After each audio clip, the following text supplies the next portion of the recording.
سيحاول البعض أن يتعرض لك بطريقة غير مباشرة، فإياك أن تكلف نفسك لتلصق بها شيئا لا يعنيك.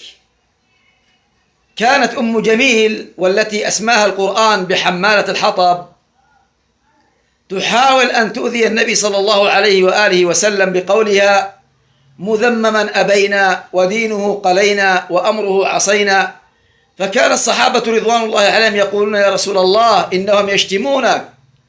فكان يرد عليهم بقوله: ألا ترون كيف يصرف الله عني شتم قريش؟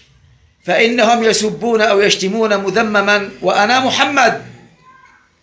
قالوا: ومن لطف الله عز وجل لم يجر اسم نبيه على لسان حمالة الحطب.